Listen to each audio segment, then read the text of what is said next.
I guess I should start with a little backstory. I'm a single father to a beautiful 3.5-year-old boy. I love him with all my heart and soul. His mother left with him when he was just a baby and refused to let me see him.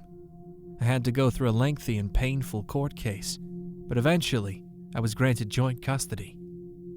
Then, not too long afterwards, his mother left, and it was just us two. I left my job in security to look after him full time. It wasn't easy, as I'm sure any single parent will tell you, but it was extremely rewarding. We don't have any other family, so it's just us, and that's how it's been for the past 2 years.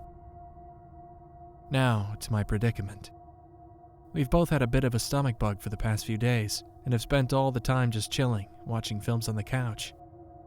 Yesterday morning when I woke up, my son was in much better spirits. He was bouncing around the room and laughing happily, and seemed, for the most part, to be completely recovered. Next thing I know, he runs up and jumps on my bed, bouncing and demanding I wake up. I rolled over, pulling the covers over me, and let out a huge snore, pretending I was still fast asleep. This only egged him on though, of course, and before long he was furiously jumping up and down, screaming, "Daddy, Daddy, wake up!" I felt him grab hold of the covers and pull them off me. I kept my head down and continued to feign sleeping, but instead of the laughter I expected, I suddenly heard him dry heaving before I felt the downpour of sickly, pungent vomit wash over my head and seep down, some crawling its way into my ear canal before my brain was even able to register what happened. I stood up and tried my best not to add to the pile of vomit now forming on my bed. I quickly grabbed my son and took him to the bathroom. It wasn't until I tried to start cleaning it that I realized my son was in hysterics. Of course, none of this is all that odd. He obviously just wasn't fully recovered, and all the jumping around caused him to be sick. Nothing unusual. That is, until I tried to calm him. He screamed and recoiled when I moved towards him. I tried to shush him gently and tell him it would all be okay, but the very sight of me seemed to terrify him. I realized it was probably the sight of me covered in vomit that was upsetting him, so I left him at the toilet and tried to clean myself up at the kitchen sink. The screams of my son in the bathroom were hard to ignore, but I managed, with some panic and urgency, to clean myself up. I went back to my son and held him close as he slowly started to calm down and eventually fall asleep. I left him to sleep on the couch for as long as he needed while I cleaned the bed and put the clothes away for washing. His reaction when I first tried to comfort him stuck with me, though. Why did he freak out so much at vomit? It's not like he hasn't been sick before. Eventually, I managed to clean everything up, and not long after I heard him stir and awake. He was sitting up peacefully on the couch when I went back in, and I was relieved he seemed to be okay now. It was short-lived, however. As soon as he saw me standing in the door, he started whimpering, and before I could even think, he doubled over and violently puked all over the floor. Of course, the first thing I did was call the doctors and explain what was happening. I should mention I did check him for a temperature and any rashes earlier while he slept. He seemed to be fine, but we made an appointment at the doctor for later that day anyway. It was very hard to get him to stop crying. Just the sight of me seemed to stress him out greatly, which I'm sure you can imagine didn't feel too great for me.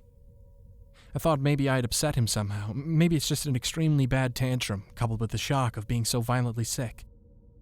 Eventually, he did calm down and was able to sit next to me, although he was very obviously trying his best to avoid looking at me. I asked him what was wrong, if his tummy hurt or if Daddy did something to scare him. He whimpered, pointed at me and said, "Daddy, your head," before he went pale and started crying again. I touched my head, thinking maybe there was still some sick or something, and that seemed to be confirmed when I felt the slick, sticky wetness on the top of my head. I couldn't understand how I'd missed that. I went for a shower while he slept, and it had been a few hours since then, and the vomit would have surely been dry at this point. I went to check the mirror. When I saw the horror of my reflection, I winced. Actually, I think I stared at it for over an hour, trying to make some sense of it. It just had no logical explanation. It defied the laws of physics, biology, nature. It was like looking at an impossible shape. Although it wasn't what I saw that was impossible. It was the fact that I was seeing it which made no sense.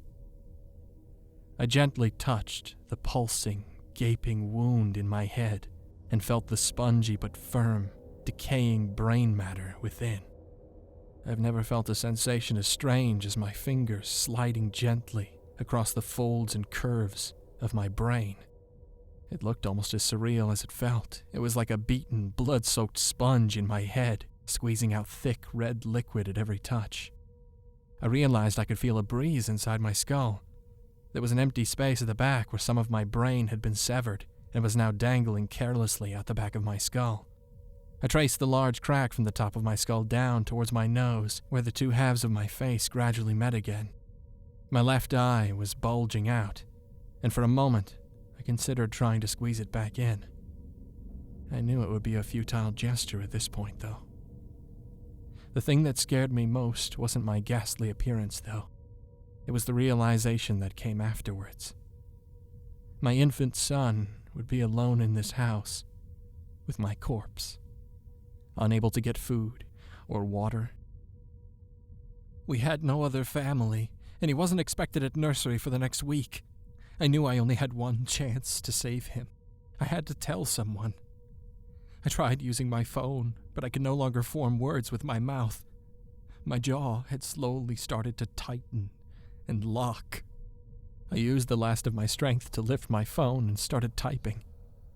My fingers are getting stiffer and stiffer as I type this.